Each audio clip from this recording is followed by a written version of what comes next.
Joe Biden gets to commit crimes because he's old. According to special counsel, they cite instances of poor memory. Let's get into this article from NBC News. Special counsel Robert Hur has declined to prosecute President Joe Biden for his handling of classified documents, but said Biden's practices present a serious risk to national security and added that Biden portrayed himself as an elderly man with poor memory who would be sympathetic to a jury. Our investigation uncovered evidence that President Biden willfully retained and disclosed classified materials after his vice presidency when he was a private citizen, the report said. Her's report included several shocking lines about Biden's memory, which the report said was significantly limited during his 2023 interview with the special counsel. Biden's aides in presentation would make it more difficult to convince the jury beyond a reasonable doubt that the now 81-year-old was guilty of willfully committing a crime. Later in the report, the special counsel said that President's memory was worse during an interview with him than it was in the recorded conversation from 2017. He did not remember when he was vice president, forgetting on the first day of the interview when his term ended. If it was 2013, when did I stop being vice president, he said. And forgetting on the second day of the interview when his term began. In 2009, am I still the vice president, the report said. Biden also had difficulty remembering the timing of his son Beau's death as well as a debate about Afghanistan. He did not remember even within several years of his son Beau when his son Beau died, the report said. Just absolutely insane. If this man can't be charged with a crime because his memory's so bad, why is he the president of the United States? Why is he holding the most powerful position in human history and also running for re-election? This is absolutely insane. All right, but this is just another showing of the tiered justice system we have in America. I know people love to throw out that we have two-tier justice system of America, but no, I actually believe we have a 4 tiers of justice in America, because we know that Biden had these documents in his house at UPenn, in his garage, just on the floor by his Corvette, just in an unlocked garage. But let me show you why I believe we have 4 tiers of justice in America. I'm sure some of you remember this story of the Daniel Penny story, who killed Jordan Neely on a train in New York. So, a former Marine facing manslaughter charges was back in court Wednesday in connection with the chokehold death of a homeless street performer on a subway train. A judge denied the defense request to dismiss the charge. Attorney said the case will move forward to trial, which the judge said will not likely begin until at least the fall. All right, so here we have one tier of the justice system, which is you and me, just normal people going about their lives. All right, if you commit a crime, you go to jail, because it's just like the Gulag Archipelago. You know that you shouldn't commit a crime, so you go to jail, while the criminals get to go and walk scot-free. One witness testified on the grand jury that Neely's menacing words, which included ravings that someone is going to die today and that he was ready to go to Rikers, and were insanely threatening and delivered with a sickening and satanic bent. The witness believed that he was going to die as Neely began approaching him.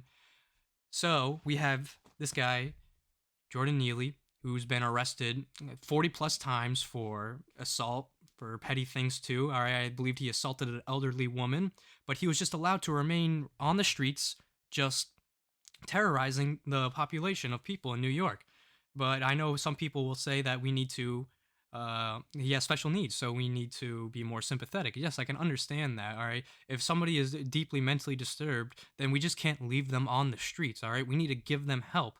But you can thank Reagan for closing all the mental institutions, so there's nowhere to send these people. They'll go to jail for a day, get out, or the police just won't arrest them at all, and they just allowed to threaten the public and go around perfectly fine, all right? Because the criminal, they don't know any better, all right? It's not their fault. It's all these other factors that are playing into it instead of their own actions, all right? So that's why we can't charge these people with crimes, and we just let them roam free and terrorize law-abiding citizens. Should he have been killed? No. But should he have been helped in another way besides just being let to walk around the streets of New York threatening people? No.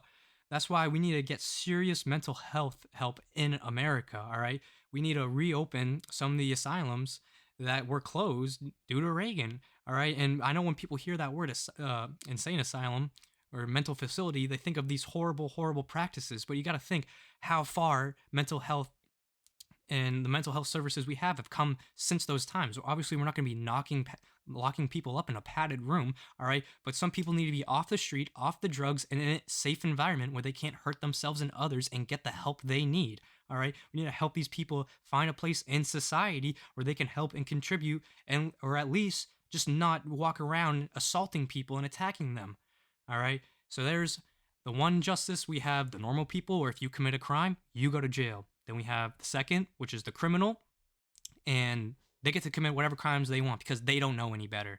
And then we have the third tier of justice, which is the political elites like Joe Biden, Hillary Clinton, Barack Obama, who were never charged with anything. All right, well, I don't know why Barack Obama isn't charged with the death of Abdul Anwar al-Awlaki, where he killed an American civilian without charge or trial in Syria. All right, we're not at war with Syria, but we can blow up civilian restaurants in Syria. And then finally, we have the fourth tier of justice, which is how would you describe it?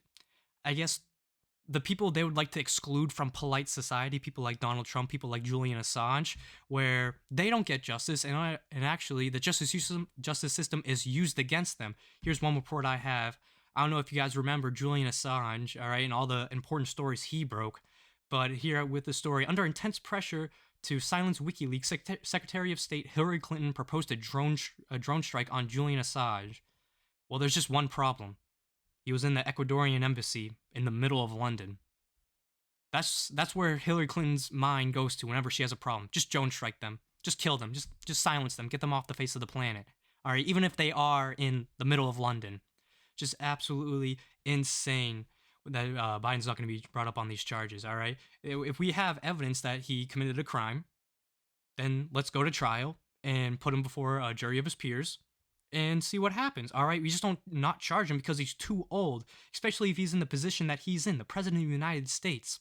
It's absolutely crazy that that's an actual argument that they used. He's too old. All right, old people just don't get to go around committing crimes and be like, oh, I'm too old. No, if you commit a crime and we have evidence and we bring you to a trial court and you're convicted in front of a jury of your peers, then you should go to jail. All right, they don't even allow it to get to that point. They just cut that all off and be like, oh, he's too old, can't do it. It's absolutely crazy. What do you guys think? Let me know. All right, if you agree with me, disagree with me, if you have any other thoughts, let me know. I'd love to start a conversation. Thank you.